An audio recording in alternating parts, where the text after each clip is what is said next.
SwayamPrabha. Digital India. Educated India.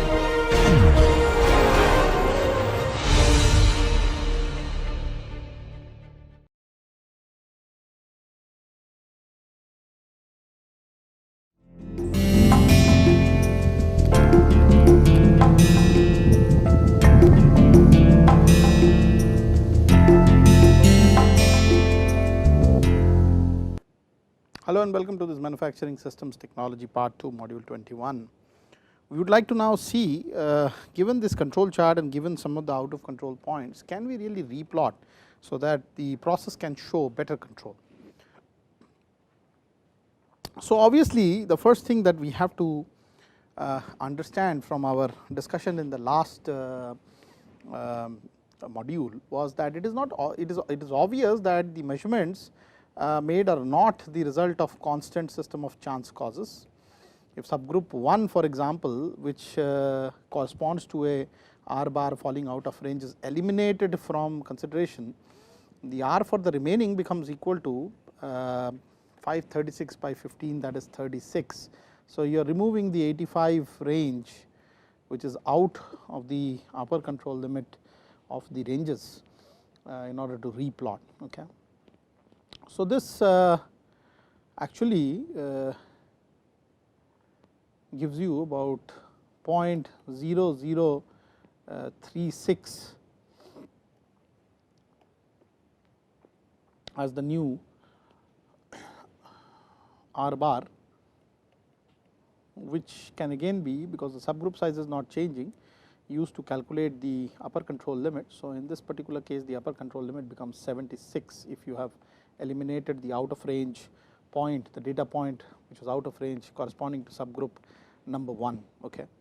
So obviously if we replot the system now, the upper part again would change because of that, and instead of this 0.0082 it would be 0.0076. So let us actually look into the chart and see what are the other outliers, and then we get rid of those outliers and then again try to replot. So as you know that in this particular case, as we had seen, the subgroup 5 falls exactly on the upper control limit of the X chart. So let us say this subgroup here, right here, I am sorry, this is not the one.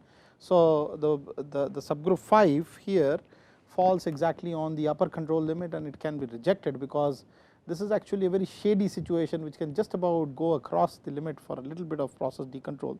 So we eliminate this subgroup 5. So as the subgroup 5 is eliminated, the new range that can be computed is 460 by 14 now, and this becomes equal to 33. Okay. So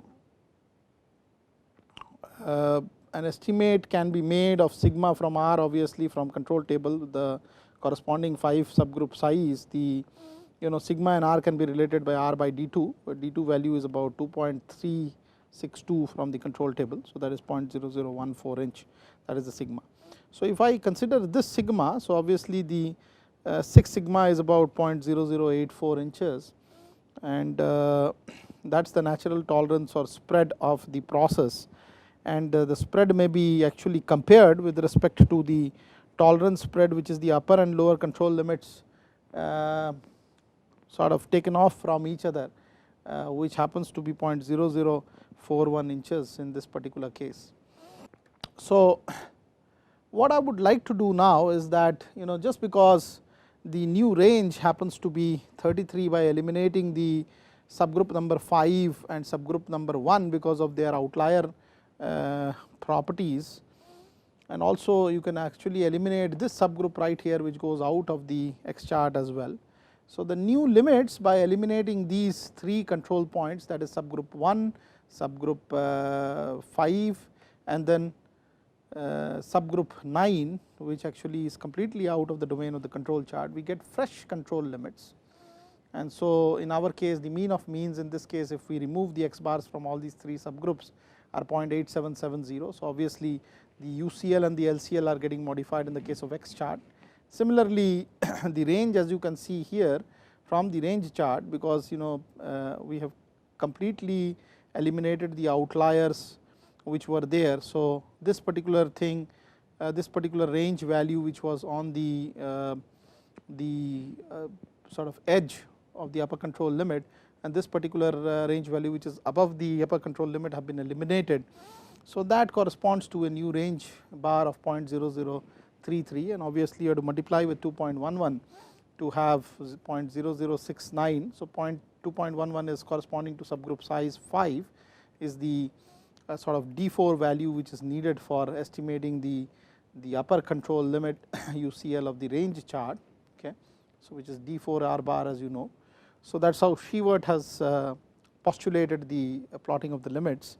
So here this is the new range value, and then obviously if you wanted to again neglect the point which is the 9th subgroup, again the new range comes out to be 0.0026 and the upper control limit comes out to be 0.0055, and similarly in this particular case you can see that the new UCL and LCL have changed quite a bit from 0.8755 and 0.8785. So that is about close to about 0.0030 inches spread in the upper and lower control limit of the X bar.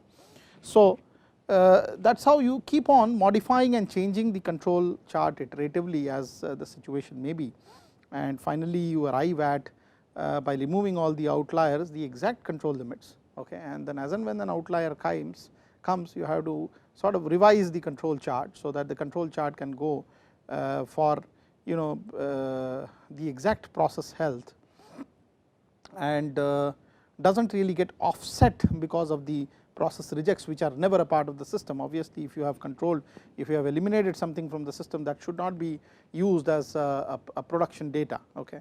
So that part of that subgroup is completely neglected from being in question.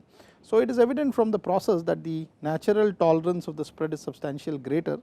The natural tolerance is actually 6 sigma, which is 0.80084, and the specified tolerance limits here as you can see is only 0.0030. These are the modified tolerance limits as you can see here at the end when you eliminate all the 3 subgroups, this particular tolerance limit. So obviously there is going to be quite a bit of rejection in this case because 6 sigma is quite outside 0.0030 limit, which is actually the process spread. And I would say that the process dispersion has to be reduced in order to keep the process from producing non-conforming components or parts. So that is what about that is all that I have about the X and the R bar charts, which are one of the big references in the industry for studying the process control. We will actually now go to another aspect of control charts, which is about the fraction defectives. So there are certain parameters of quality which cannot be gauged by a particular unit or a value or a dimension or a quantity, and in this case for example let us say visually how a product looks is never quantifiable with any measure. So there can be some kind of a acceptance sampling in that case where we are talking about either a complete elimination by looking at a product which does not suffice to a quality characteristics, or accepting a product based on the perception of the customer, okay. And there we need to understand acceptance sampling, and we also need to understand the probability of accepting a certain product vis-a-vis rejecting. And so we will do some basic revision of the theory of probability before beginning this kind of sampling. And in fact this sampling is also plotted as what is called a C chart, which will come later once we are across all this theory of probability and estimates which would be needed for predicting the acceptance level of a product. So what is probability? So definition of probability is like the percentage chance of occurrence, or maybe let us put it as the likelihood of an event to occur. And as you know, the scale of probability is a fraction, so it varies between 0 and 1. So event cannot occur definitely on a trial if the probability of occurrence is 0, but if it is almost certain to occur, you can say that the probability of occurrence is 1. So you can take an example. For example, a trial is drawing a piece at random from some production line, and that the event in question is that the piece drawn is a defective or a non-conforming one. So let us suppose that the probability of a defective is about 5%. So, therefore, in 100 parts about 5 parts may not meet the quality specification. So, it means that 5% of the times when we draw a random piece from the line it will be defective, and 95% of the times if we draw a random piece from the line it will be non defective or conforming to the specifications. So, the complementary event is that the piece drawn is a good one, and the probability in that case is 1 minus 0.05, that is 0.95 or 95%. So, that is straight away what probability would mean in terms of acceptance sampling. So, what is the occurrence ratio? So, suppose we have a production process for which the probability of a piece containing at least one minor defect is constantly 0.08 or 8%. So, we then say that the probability is 0.08 for a minor defective. So, now what happens to be to the observed proportion of the minor defectives as we continue to sample. This is observed this observed proportion of minor defectives is what we know as the occurrence ratio, which I will slowly delve into, that what really it means in terms of big samples or small samples. So, let P dash be the constant probability of a minor defective, where the letter P actually means the probability and the prime means the population probability. So, P prime is actually the constant probability of a minor defective as regards the sample. So, in terms of values what it means is that let us say D is the number of defectives observed and N is the number of pieces inspected or tested. So, the P should really be equal to D by N, this is the sample proportion of defectives. Now, let us see how P equal to D by N behaves as we sample more and more data, or let us say if we increase this N value, then does it change, does it really remain same. Let us just observe that. So, the occurrence ratio of P equal to D by N would tend to approach P prime as we have N going to very large value. Okay. So, the P actually, that is the probability of the sample, would approach the probability of the population of having a minor defect, which is 0.08, as this N size would increase or N would be large. So, we start with say 5 samples of 10 and then samples of 50, okay, and we sort of see what is the percentage acceptance and mention this in a columnar manner. Okay. So, let us look at what they are. So, the sample here is basically given the number of pieces which are the sample, and the D here actually is referring to the number of defectives, and obviously the sigma n here actually talks about the cumulative numbers, and the sigma d here talks about the cumulative number of defectives. Okay. And this way we want to find out what is the occurrence ratio of this population. So, for example, in the first sample of 10 the defectives are 0. So, obviously sigma n is 10 and sigma d is 0, but in the next sample of 10 we have actually picked up 10 plus 10 20. So, the sample size increases to 20 now, sigma n is 20.